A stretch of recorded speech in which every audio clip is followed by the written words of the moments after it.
आज के तानाशाह कैसे काम करते हैं, आइए इस वीडियो में हम ये जानेंगे। पांचवा दशक 1958, चाइना घनघोर भूखमरी को झेल रहा था। खाद्य संकट इतना बड़ा संकट था कि वहां का नेतृत्व चेयरमैन माओ के नेतृत्व में यह सोच रहा था कि इस खाद्य संकट से कैसे निकला जाए, और इसके लिए मीटिंग पर मीटिंग बुलाई जा रही थी।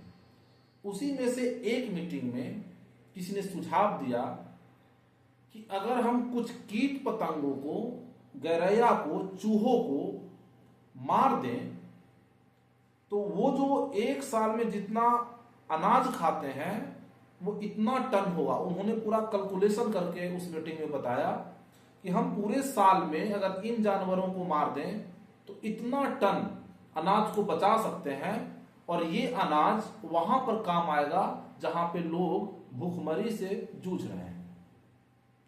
सबको ये आइडिया पसंद आया। इसके जो परिणाम थे इसके बारे में किसी ने नहीं सोचा, और बड़े स्तर पे चूहों को, गौरैया को मारने का अभियान चाइना में चलाया गया। मच्छरों को, मक्खियों को मारने का अभियान चलाया गया।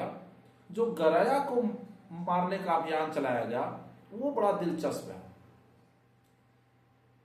पहले ये बोला गया कि अगर गौरैया को किसी छर्रे से या बंदूक से मारा जाए तो उसमें बहुत अधिक खर्च है। उसमें खर्च इतना है कि उतने पैसे में हम अनाज ही खरीद लें कहीं दूसरे देश से।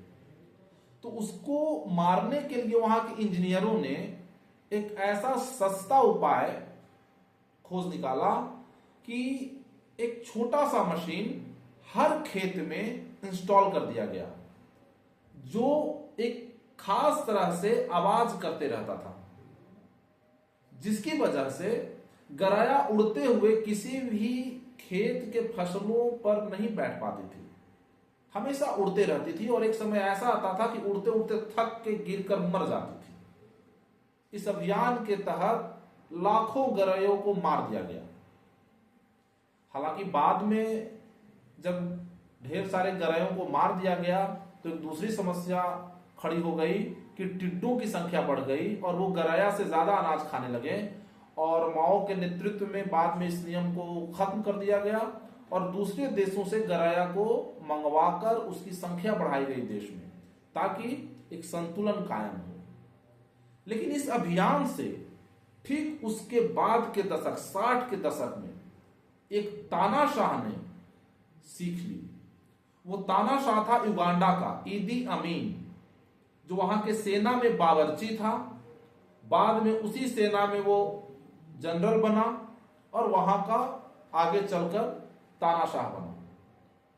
उसने इस अभियान से यह सीख ली कि लोगों को सीधे तौर पे मत मारो, उनको इतना परेशान करो, झूठे मुकदमे डाल दो उन पर, उनके जो अधिकार है उनको छीन लो, उनको घरों से निकलने ही नहीं दो, उनको अपनी बात कहने ही नहीं दो, उनको जो लोग अपनी बात कहना चाहते हैं और जिस माध्यम से कहना चाहते हैं, अखबारों से, रेडियो से, उनको जो है बैन कर दो।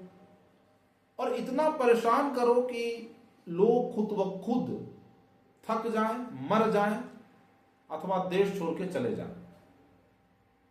आज के तानाशाह इसी विधि का इस्तेमाल पूरे विश्व में कर रहे हैं।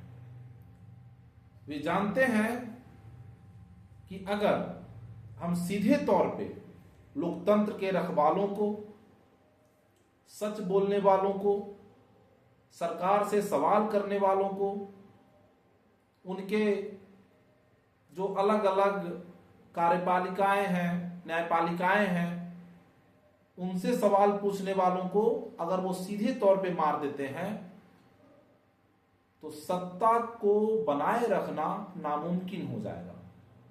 तो वे क्या कर रहे हैं? वे कार्यकर्ताओं को, सोशल एक्टिविस्टों को इतना परेशान कर रहे हैं, उन पर इतने झूठे मुकदमे डाल रहे हैं, बात बात पर उनको कोर्ट में घसीट रहे हैं वो अगर कुछ बोलना चाहे उन माध्यमों को बंद कर दे रहे हैं।